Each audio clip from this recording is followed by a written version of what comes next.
Hi, welcome back to my channel. ఈరోజు కథ ప్రేమ బంధం 19వ భాగాన్ని వినేద్దాం. రిషి మనోజ్కి కాల్ చేసి ఫ్లైట్ టికెట్స్ అండ్ డీటెయిల్స్ అన్నీ మెసేజ్ చేశానని చెప్తాడు. అలానే బావా, మేము ఇక్కడ స్టార్ట్ అవ్వగానే కాల్ చేస్తాం, అలాగే రీచ్ అయ్యాక కూడా చేస్తాను, అప్పుడు నువ్వు రా అని అంటాడు మనోజ్. అలాగే మనోజ్, పిల్లల జాగ్రత్త, మేము ఇక్కడ వెయిట్ చేస్తూ ఉంటాం, ఉండడంతో పాటు నీకు ఒక సర్ప్రైజ్ కూడా ఉంది అంటాడు రిషి. తననే చూస్తున్న తన్విని చూస్తూ, అవునా, ఏంటిది బావా అంటాడు మనోజ్. ఇక్కడికి వచ్చాక చూపిస్తానులే, కానీ వచ్చాక కాల్ చేయి అని చెప్పి తన్వి దగ్గరికి వెళ్తాడు రిషి.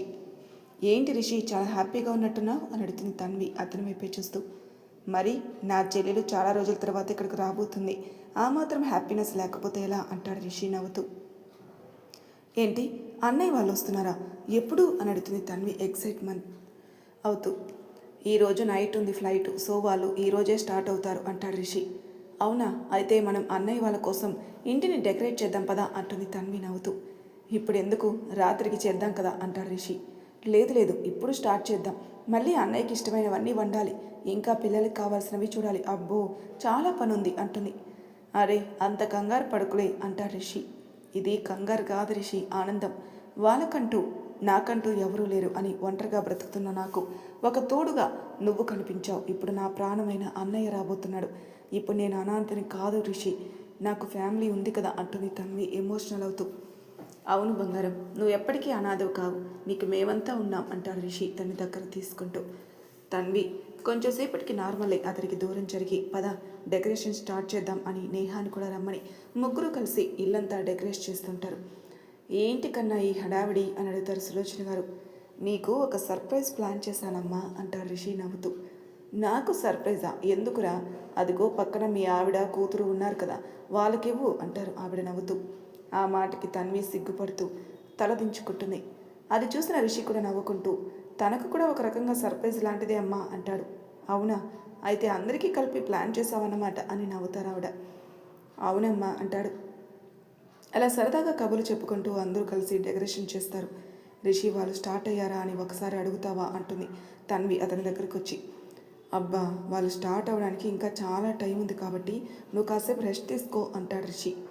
అబ్బా, ఇప్పుడు నేను రెస్ట్ తీసుకోలేను, అన్నయ్యని వాడి పిల్లల్ని ఎప్పుడెప్పుడు చూస్తానా ఉంది అంటుంది. తన ఆనందాన్ని చూస్తున్న రిషి కూడా చాలా హ్యాపీగా ఫీల్ అవుతాడు. రిషి దగ్గర నుంచి కిచెన్లోకి వెళ్ళి తాను చేయాలి అనుకున్న ఫుడ్ ఐటమ్స్ కావాల్సినవి ఉన్నాయో లేవో చెక్ చేసుకుని లేని వాటికి లిస్ట్ రాసి రిషికి ఇస్తుంది. ఏంటి బంగారం ఇది అంటాడు రిషి తన చేతిలో ఉన్న పేపర్ చూస్తూ. కిచెన్లో కొన్ని ఐటమ్స్ లేవు రిషి, వాళ్ళు వచ్చాక తీసుకొని రావటం ఏం బాగుంటుంది, అందుకే ఇప్పుడే తీసుకొని రా అంటుంది తన్వి. రిషి తనకిచ్చిన రోల్ని ఓపెన్ చేసి ఇది కొన్ని ఐటమ్సా అని అడుగుతాడు తన వైపు వెటకారంగా చూస్తూ. అబ్బా, అలా దిష్టి పెట్టుకో, కొన్నే కదా, పిల్లల కోసం ఐస్ క్రీమ్స్, ఇంకా చాక్లెట్స్, ఇంకా వాళ్ళకి ఆడుకోవడానికి కావాల్సినవి ఇంకా అని తాను చెప్పేలోపే, వద్దు, నువ్వు రాసావంటే ఇంపార్టెంట్ అని అర్థం, నేను తెప్పిస్తానులే అన్నాడు. అలాగే ఈలోపు నేను వాళ్ళ రూమ్ రెడీ చేస్తాను అంటుంది తన్వి. రిషి తన్వి నడుము మీద చేయి వేసి తన మీదకు లాక్కుంటాడు. అనుకోని పరిణామానికి తన్వి అతని గుండె మీద పడిపోతుంది. రిషి తన కళ్ళలోకి ప్రేమగా చూస్తూ, ఎందుకు బంగారం అంత కంగారు పడుతున్నావు, వచ్చేది మీ అన్నయ్యే కదా అంటాడు. అవుననుకో, కానీ ఏమో చాలా రోజుల తర్వాత చూస్తున్నాను కదా అందుకే అంటుంది. సరే కానీ ఎక్కువ స్ట్రెయిన్ అవ్వకు అంటాడు రిషి. అలాగే రిషి అని కళ్ళలోకి చూస్తూ చెప్తుంది. రిషి ఆమె నుదుటి మీద ముద్దు పెట్టుకుని ఐ లవ్ యూ బంగారం అంటాడు. తన్వి అతని బుగ్గలు లాగుతూ సో క్యూట్ అని అతన్ని విడిపించుకుని వెళ్ళిపోతుంది. హే, ఇది టూ మచ్ కదా, నేను ఐ లవ్ యూ చెప్పినప్పుడు నువ్వు కూడా ఐ లవ్ యూ టూ చెప్పాలి కదా అంటాడు రిషి అలకగా. చెప్తానులే కానీ ఇప్పుడు కాదు అంటుంది తన్వి నవ్వుతూ. తన నవ్వును చూసి హ్యాపీగా ఫీల్ అవుతూ, నువ్వు ఎప్పుడు ఇలానే హ్యాపీగా ఉండాలి బంగారం అని మనసులో అనుకుని తను చెప్పిన లిస్టు ఆర్డర్ చేయడం మొదలు పెడతాడు. ఇంతకుముందు ఆన్లైన్ షాపింగ్ ఏంటి అని తిట్టుకునేవాడు, కానీ దానికి మించిన బెస్ట్ షాపింగ్ ఎక్కడా లేదు, ఇల్లు కదలకుండా కావాల్సినవన్నీ కొనుక్కోవచ్చు, ఇంకో పక్కన నా బేబీకి సైట్ కూడా కొట్టుకోవచ్చు అని కిచెన్లో పని చేసుకుంటున్న తన్విని చూస్తూ అనుకుంటాడు రిషి మనసులో. నైట్ మనోజ్ కాల్ చేసి ఎయిర్పోర్ట్కి వచ్చామని చెప్తాడు. వావ్, అన్నయ్య వచ్చేస్తున్నాడు అంటుంది తన్వి. ఆమెను చూసి తల కొట్టుకుంటూ తన రూమ్లోకి వెళ్ళిపోతాడు రిషి.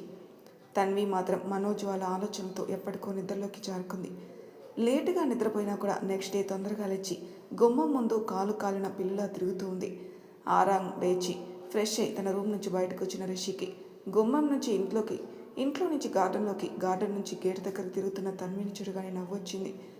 ఏంటి బంగారం, నువ్వు ఇలా తిరిగినంత మాత్రాన అర్ధరాత్రి రావాల్సిన వాళ్ళు ఇప్పుడే వచ్చేస్తారా ఏంటి అని అడుగుతాడు రిషి నవ్వుతూ తన దగ్గరికి వెళ్ళి. అబ్బా అది కాదు రిషి, అన్నయ్య వాళ్ళు ఇక్కడికి వచ్చి చాలా ఇయర్స్ అయింది కదా, రోడ్స్ అన్నీ కరెక్ట్గా గుర్తున్నాయంటావా అంటుంది. నేను అడిగేది ఏంటి, నువ్వు చెప్పేదేంటి?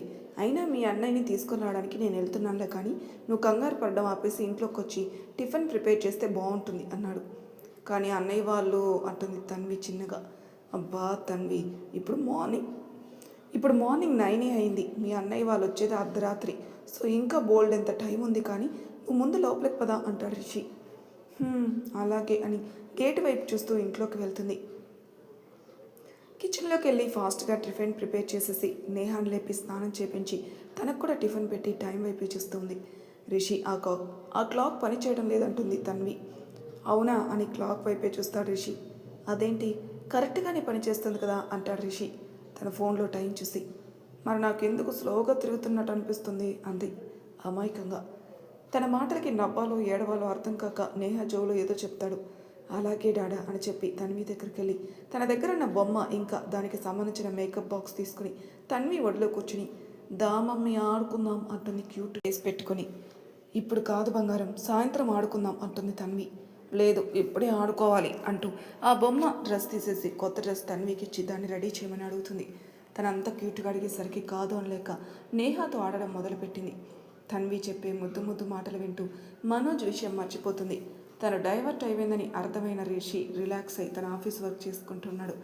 కొంచెంసేపటికి నేహ ఆకలనడంతో వంట చేసి తనకి భోజనం పెట్టింది.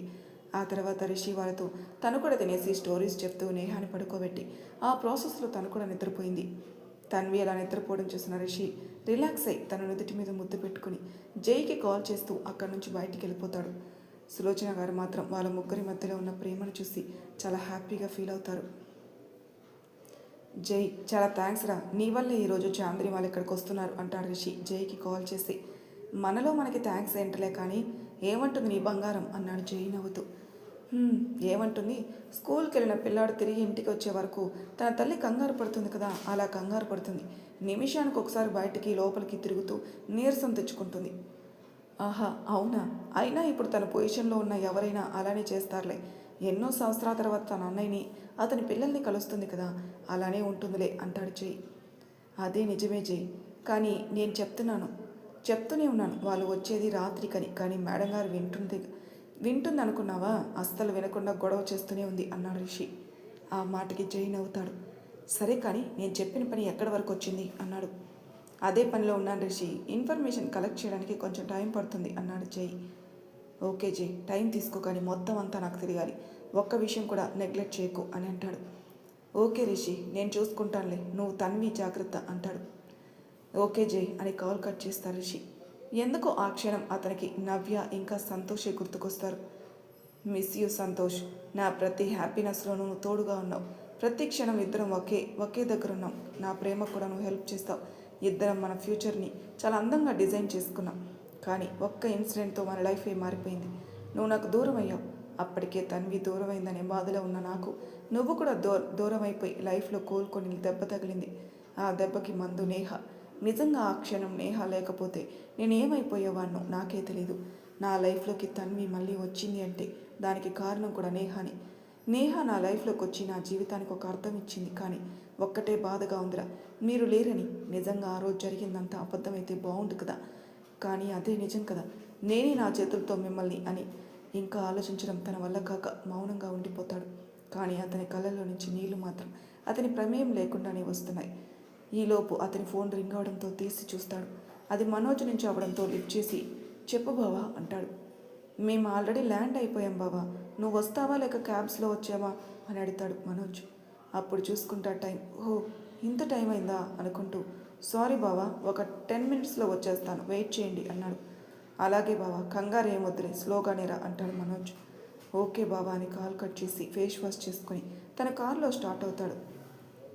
అతను చెప్పినట్టుగానే 10 నిమిషాల్లో అక్కడికి వెళ్ళిపోతాడు రిషి. మనోజ్ ఎక్కడున్నాడో అతనికి ఆల్రెడీ తెలియడంతో నేరుగా అక్కడికి వెళ్తాడు. పిల్లలు ఒకరు మనోజ్ ఒడిలో, ఇంకొకరు చాందిని ఒడిలో పడుకుని నిద్రపోతూ ఉంటారు. వాళ్ళని చూసి ఎమోషనల్ అవుతూ వాళ్ళ దగ్గరికి వెళ్తాడు రిషి. రిషిని చూడగానే చాందిని కూడా ఎమోషనల్ అవుతూ అన్నయ్య అంటుంది.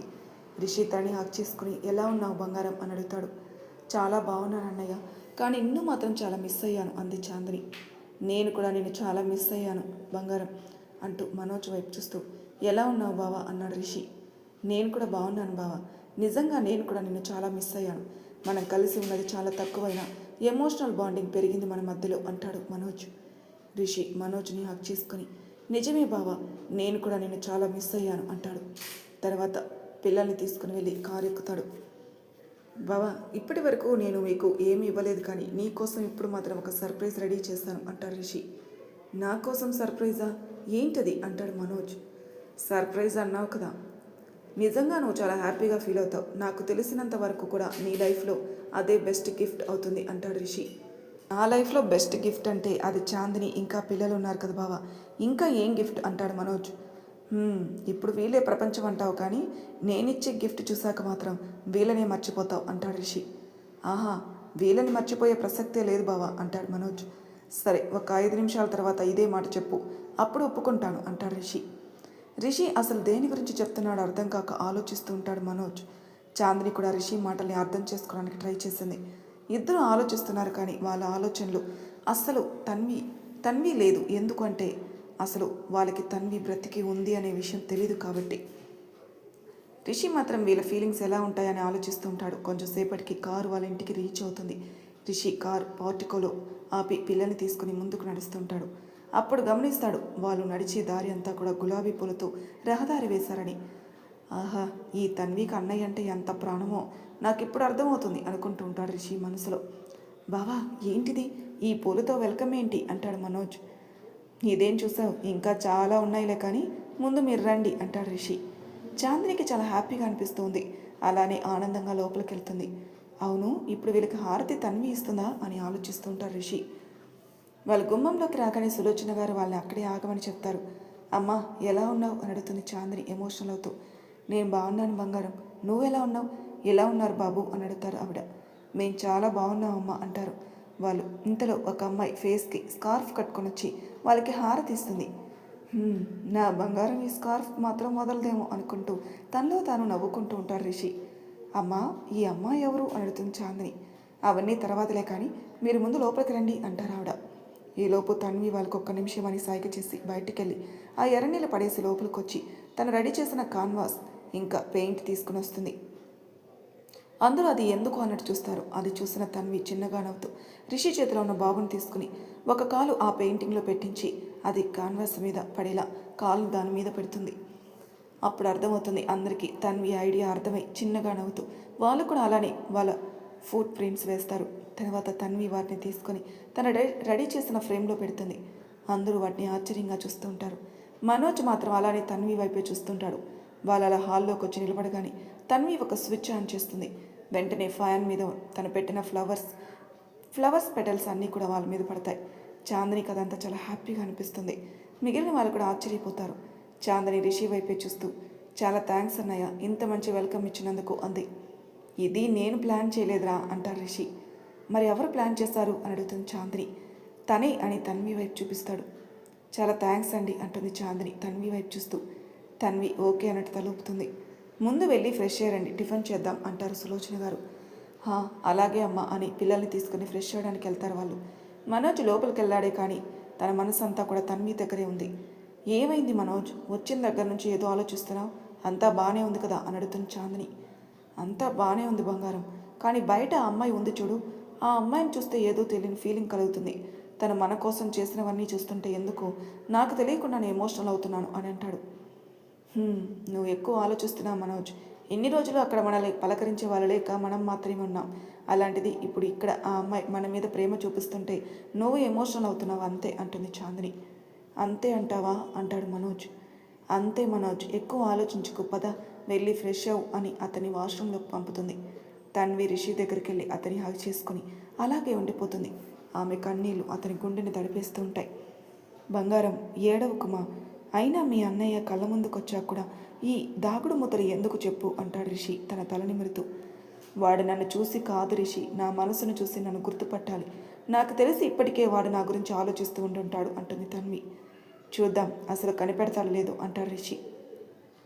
ఇంతలో నేహ పిలుపు వినిపించి రిషి తన దగ్గరికి వెళ్తే తన్వి టిఫిన్ ప్రిపేర్ చేయడానికి వెళ్తుంది. మనోజ్కి ఇష్టమైన వంటలన్నీ చేసి వాళ్ళు రావడం కోసం వెయిట్ చేస్తుంటుంది తన్వి. అప్పుడే మనోజ్ చాందినితో పాటు పిల్లల్ని తీసుకుని బయటకు వస్తాడు. తన అన్నయ్యని వదిన్ని పిల్లల్ని చూసిన తన్వి మళ్ళీ ఎమోషనల్ అవుతుంది. ఇంతలో సులోచన గారి కిచెన్లోకి రావడంతో నార్మల్ అయి ఆవిడతో కలిసి అన్ని డైనింగ్ టేబుల్ మీద పెడుతుంది. రిషి కూడా అక్కడికి నేహాన్ని తీసుకుని వస్తాడు. తన్వి అందరికీ టిఫిన్ పెట్టి ఒకవైపు నిలబెడుతుంది. మనోజ్ ఒక పీస్ నోట్లో పెట్టుకుని కన్నీళ్ళు వస్తుంటే బలవంతంగా కంట్రోల్ చేసుకుంటూ ఉంటాడు. తన్వి కూడా మనోజ్ తన్ని కనిపెడతాడా లేదా అని ఆలోచిస్తూ ఉంటుంది. రిషి కూడా అలానే వాళ్ళని గమనిస్తూ ఉంటాడు. మరి తర్వాయి భాగంలో ఏం జరుగుతుందో నెక్స్ట్ ఎపిసోడ్లో తెలుసుకుందాం.